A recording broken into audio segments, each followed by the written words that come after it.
Era dia 19 de novembro de 2017, quando o médico Antônio Leite Alves Radic foi brutalmente assassinado enquanto seguia para o trabalho. Mas para a família, ainda dói como se tivesse sido ontem, ou talvez até mais, devido à demora para que a justiça fosse feita. O filho mais velho da vítima lembra com carinho do pai e do profissional, que era o professor Radic. Bom, o professor Antônio Leite, como ele era conhecido, foi um grande pai, era um grande amigo, muito companheiro, um pai extremamente amável, muito presente. Mas ele não se preocupava apenas com os filhos. Um ótimo ser humano, preocupado com as causas sociais, com o meio ambiente. Preocupado com questões ambientais, o professor Radic sempre dava preferência ao transporte público coletivo.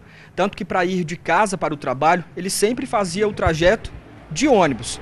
Ele vinha até este ponto que fica bem próximo ao local onde ele morava e que também é a linha final de muitos ônibus e, portanto, está sempre assim, mais vazia. Ele chegava primeiro, pagava a passagem para o motorista e deixava para rodar a roleta só ao fim da viagem. Isso porque ele preferia vir sentado aqui na frente mesmo.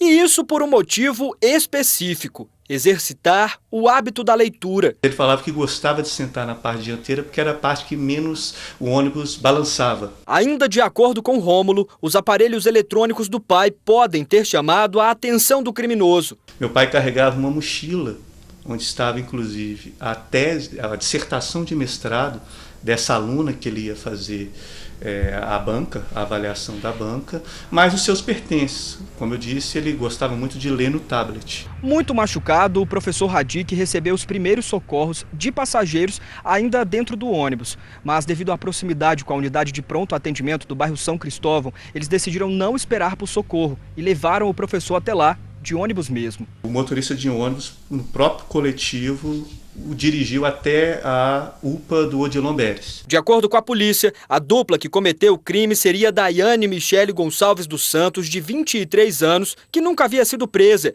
e o companheiro dela, Alexandre Siqueira de Freitas, de 26 anos, que na época tinha saído da prisão há apenas 2 meses. A vontade é roubar.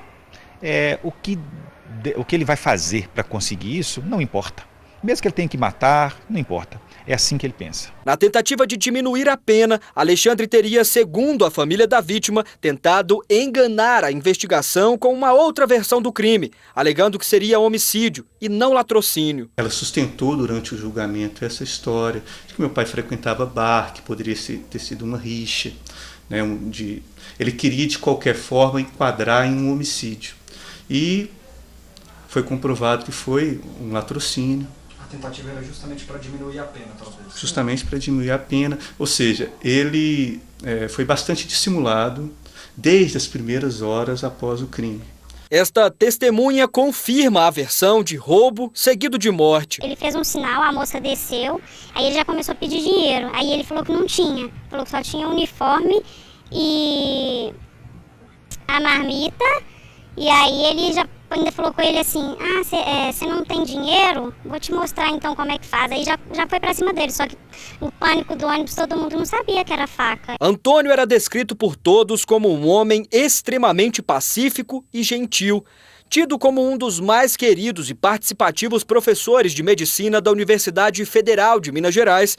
Ele recebeu uma série de homenagens de colegas e alunos. É uma perda imensurável mesmo, né? Não dá para medir, porque era a nossa referência de poluição do ar também, não só de bacias hidrográficas do Arrudas aqui local, mas era um cara que de saúde pública, internato rural, ele é pioneiro, ele está aqui, né? O currículo dele é invejável. As homenagens consolam o coração do filho. Rômulo não conseguiu se despedir do pai, mas guarda com saudade os últimos momentos dos dois juntos. Eu tive com ele no final de semana, né? Passamos momentos excelentes, como foi toda a nossa vida, né?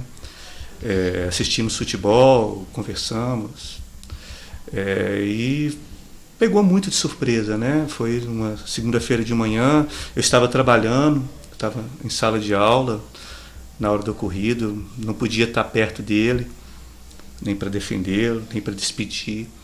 Então foi certamente muito doloroso. Após quase 2 anos e meio da morte do professor Radiche, Alexandre foi condenado a 23 anos e 9 meses de prisão.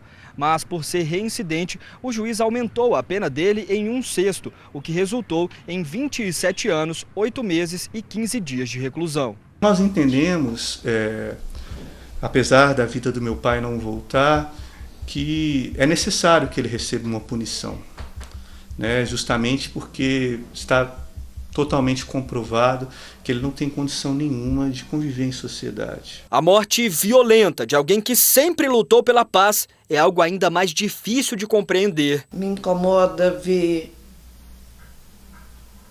como a humanidade está agressiva, como que o ser humano está sem fé, como que o ser humano consegue passar por cima das outras pessoas em benefício próprio.